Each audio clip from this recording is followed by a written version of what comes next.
C. Turley says there was a lot of complaining this game was being down 52 minutes. More credit to the Chargers hearing all week the Niners would run down their throats or Kyle's play calling. Well, the Chargers did do a good job against Christian McCaffrey when they hadn't stopped the run in like an entire season. So there's that. I don't know. Why did you think the game was so close? I don't think the Niners played that well. Yeah. And what you said, I saw it, when you did your grades or whatever afterward, they sort of played down to the opponent. Yeah. One of the things, and I know it's repetitive and I apologize, but when the Niners were Super Bowl champions, they didn't play down to opponents because they had a standard. And Iggy, they talked about the standard all the time. All the time. All the time. I mean, everybody talked to me because Bill was into, we play 49ers football, and it doesn't matter who's against us. Mm-hmm. And this team has not internalized the standard or the need to play to it. So I would say the reason the game, give the Chargers some credit. They played pretty good defense, but the Niners, again, didn't play to their standard. And in fact, Iggy, I think another way of describing the season is we don't know what their standard is. They haven't established a standard yet. Right. And what we're saying is they've done it in the past, so we think they can do it again, like they can flip a switch. But, man, it's week 11. Last year at this time, they were starting to establish a standard. Yeah. It's time. And so beating the Chargers by 6, it's nice. You took care of business. But again, it feels like 2 weeks ago, you kicked the shit out of the Rams, and all the national pundits say the Niners are the scariest team in the league, and the Niners sit back for 2 weeks and they're like, I guess we're pretty good. And then the best you can do is squeak out a win against a bad team. Like, can you just keep up the level of the standard of performance for like a month? Not just one game? A month. 2 months. And I would add that, some of the fans were a little disgruntled, a win, but they didn't play all that well. And I understand.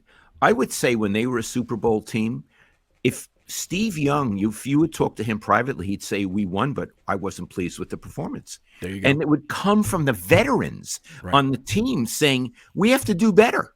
Right. Now, I wasn't in the post-game, conferences. I didn't see them. Was that what the players were saying, or were they euphoric? Euphoric. This team doesn't hold itself accountable the way that those champion teams in the past do, and that's kind of my issue with the culture of this team. It's been the way since they lost the Super Bowl. They had a party after they lost the Super Bowl with Lil Wayne. They could have canceled it. They partied, and they said they should have won. Bosa got held on 3rd and 15, and ever since then they're really happy when people say the Niners are back. They're great. Watch out for the Niners, and they don't seem like they have the same urgency to prove themselves constantly. And that's what the standard is. You're proving yourself constantly. All they proved is that they could beat the Chargers by this much this week. Right. That's all they proved. They proved they could win, which is a big deal. But I want to say, even on the non-Super Bowl teams, there were people who had the standard. Patrick Willis did. Yes. Yes, absolutely. He embodied the standard.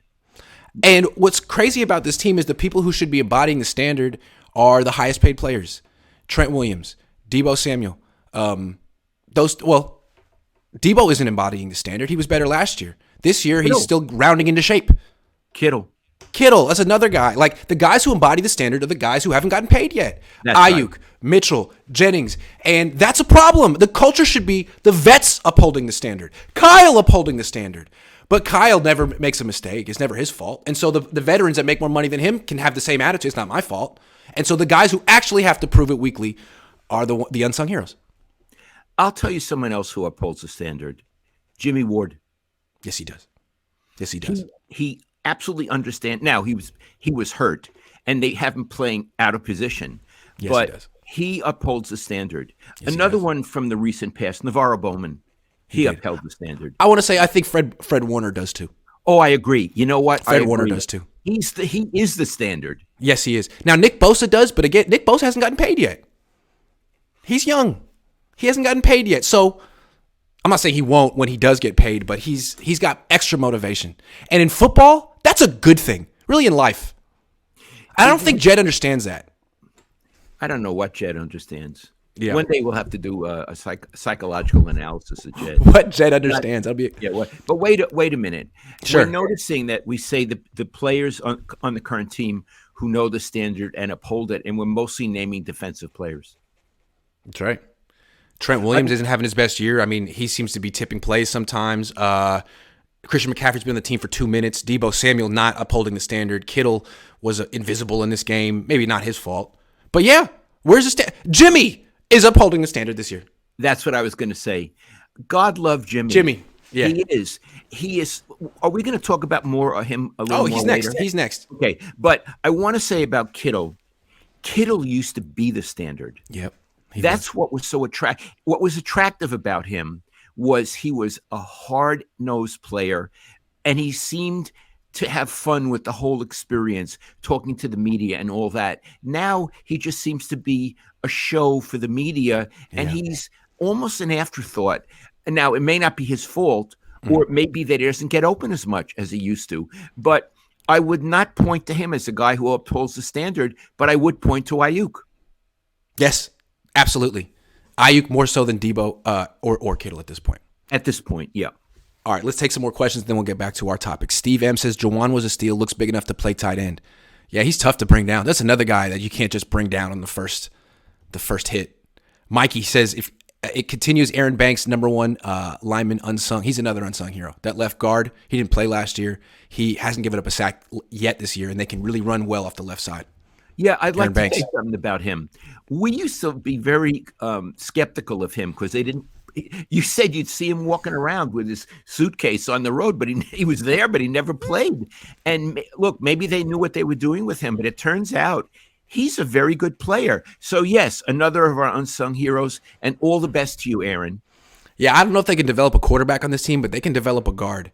And it's funny, he went to Notre Dame just like Mike McGlinchey. McGlinchey, they put in the starting lineup from day one, and he's never really improved. Aaron Banks, they made him sit for a season, earn it, rebake his body, and it seems like he rose to the challenge. So maybe they figured out, let's not do the same thing we did with McGlinchey. Let's take it a different direction and make this guy earn it. He earned it. Love it. Jonathan says, hey, Grant, I always look forward to the shows with your dad. Say you were in Kyle's shoes, what would be your first step to change the offense? Oh, we're going to talk about that today. We're going to talk about Kyle's identity crisis and what he needs to do. We're going to talk about that. Yeah, we got please you. Hold on, because we're prepped for that. We got you. Errol Tolbert says, if you noticed he ran Mitchell inside and CMC outside, Kyle can adjust. Well. Oh, he ran CMC inside a lot. I watched it this morning. Now, not at the end of the game because he figured it out, but McCaffrey is a guy you want to get on the edges, kind of like Mostert. Troy says, I'm a proud subscriber to you, Grant. Thank you. I love the show with your dad. I made it home healthy from the hospital. Thank you for your kindness. Glad to hear it. Glad to hear it. Glad to hear it. Lucky Luis, do either of you reserve hope for Lance in the playoffs? Only way Lance would ever play in the playoffs is if Jimmy Garoppolo broke his ankle. And I don't even know if he would come in if that happened, but we'll see. But we have a gentleman's agreement on the show to stay in the moment for the rest of the show. Yeah, not talk about my dad's getting antsy in his pantsy just thinking about that. Josh Wyatt. Moratorium. Joshua Wyatt says Jennings looks like the best wide receiver on the team. He did in this game. On third down is clear. Jimmy Garoppolo knows it. Do you think Kyle will figure out his ship of Theseus is actually a new ship and start featuring his best players? We're going to talk about that. He's stuck in what he wants the team to be, what it used to do well, as opposed to what's working right in front of him. Ryan Hensley says, Lowell, do you think Kyle needs to risk it to get a biscuit? That's what Bruce Arians used to say, no risk it, no biscuit. Kyle's not a risk it kind of guy. Kicking on 4th and goal from the 2.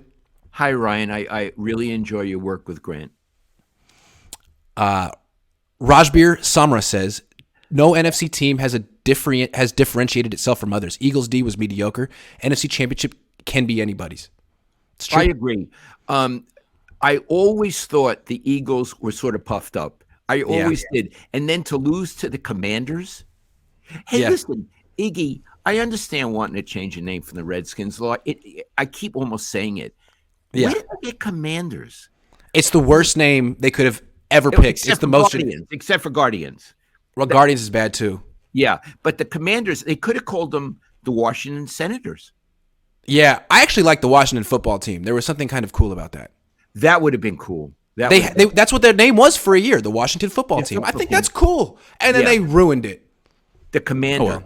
The Commanders. The Commanders. Commanders Palace, though. Maybe they just really like Commanders Palace in New Orleans. These people in New Orleans, it's this restaurant we love to go to. In Brooklyn, you wouldn't say Commanders. That's too much. You say Commanders. You going to Commanders tonight? Yeah, going to Commanders. Errol Tolbert says this is just for the MJ and Prince album behind you. Thank you. They're my moms. Oh, yeah. Timothy Glander says, do you think Kyle Shanahan is burned out or uninspired now? I feel like he is I'm not going to say that. Is he uninspired or burned out? I'm not giving him. No. I'm not giving him that. No. I'll tell you right now, I don't know the guy. He is giving every ounce of effort he has. He sincerely wants to win. Well, I'll say one thing, though. He has a verbal tick, which I've noticed. Tell me. In press conferences, he says a lot. He punctuates almost every sentence. Sometimes mid-sentence, he'll go, And I don't hear him talk that way to his players when he does the post-game things. It's a thing he does when he's being questioned. And I feel like he's doing it more and more. And I almost wonder if it's like a little anxiety or it feels like just a tick, something that he's probably not thinking about. But I don't know what it's about. When I was in 7th grade, I remember we used to do presentations in class, and they would say, don't ever say If you feel yourself about to say don't say anything. So some of you went over in class in middle school, and he just can't stop. Did you ever notice how many he'll say in a press conference? No, I'm gonna look at it. Sounds like he's meditating. Constantly, and it's like more and more and more. And to me, that shows that he's a little uncomfortable up there. What it means to me, if he's doing the he's weighing his words very carefully. There you go. That's what it means to me. That he's trying to say exactly what he wants to say without giving anything away. So it's a mental pause, and he says to organize his words. Okay, well, he's doing a lot of organizing these days. He's not speaking free and easy anymore. No, he's not speaking. Flave says, hi, Lowell. Curious how you would compare the way you watch Niner games now with when you were working. Do you still watch as closely and look for the same things? Absolutely watch as closely. And Flave, it's a great question, and thank you. I don't really watch much sports anymore. I'm an old man, and I left it all behind. Like, for example, I don't watch the Warriors. I wouldn't even know where to find them. I watch football because Grant is employed, and although he knows more about football than I do, I know the history, and I can be helpful to him. And sometimes I see things in games that he might not see. Plus, it's so much fun. I love Iggy. It's fun to have an enterprise with him. So you have so much more experience watching sports and covering them and drawing conclusions than me too. Yeah. So I watch the Niners very carefully. Now, I no longer do a play-by-play. When you're in the press box, you handwrite a play-by-play. I no longer do that. So in that regard, I'm probably not as serious. It would feel weird for me to be home doing a play-by-play on a pad, but that's Iggy's play-by-play. I mean, and boy, do you refer to it when you're writing. I used to have a red pen to indicate touchdowns or plays I wanted to remember. I put stars and all that kind of stuff. Yeah. But yes, I do watch it very seriously because of Iggy. The way I do it, I was 22 at KTVU. I was covering high school football, and Matt Mayoko was at one of the games, and I was talking to him, and I said, I've just started covering high school football. And he says, man, do you write every play down? I said, no. He said, you got to do that. And he showed me his shorthand. So my notes are how Maddie taught me how to do it in 2011. God love Maddie. Maddie's the greatest. C. Turley says, I asked you this, Grant, but I want your dad's opinion on it. Was that 33-yard pass on the sideline to Ray Ray one of the best throws Jimmy's ever made? Yes. It's really nice. Yeah. Really nice. Moving. In fact, we mentioned it. We stopped the stream this morning and said, that was a beautiful throw. Yeah. And it's throw he doesn't typically even attempt. And then I even said to Iggy, I said, how good is Ray Ray? Remember I asked you? He's pretty good. Yeah. He's pretty good. Jacob Tan says, credit to the Niners. They didn't push Mitchell back from injury. Mitchell looks like he never missed a game. Hopefully this is the case for Armstead. Good point. We've given their medical team a lot of grief. So far, so good with Mitchell. Crow, the amount of injuries are down the past 2 games. Have you seen them doing anything different? No, I don't know. It's interesting, though. Give him credit. I see him do something different. What? They're not getting hurt. There you go. Yeah. Couple more. NFC Championship will be SF at Vikings, calling it now. Okay, there you go. That and a nickel. And a nickel. Jesse Naylor says, Papa Cohn with the mic. Love the show, fellas. Thank you, Jesse. Thanks, Jesse. I love your show too, and I'm glad you like the mic. Mooweed says, why'd the Niners sign Jacob Eason and can we bring in Ndamukong Suh? They signed Jacob Eason, the quarterback, to their practice squad. I don't know, but he has a really strong arm. I remember him coming out of Washington. I said the Niners should draft him. Thank God they didn't, because he's not that good. But he's in the practice squad now, and he can throw really, really hard. So that's good. One more, and then we're going to get back to our show. Get the rest later. Rick K. Holt says it's laughable that so many people are jumping on the Jimmy G Fool's Gold train again.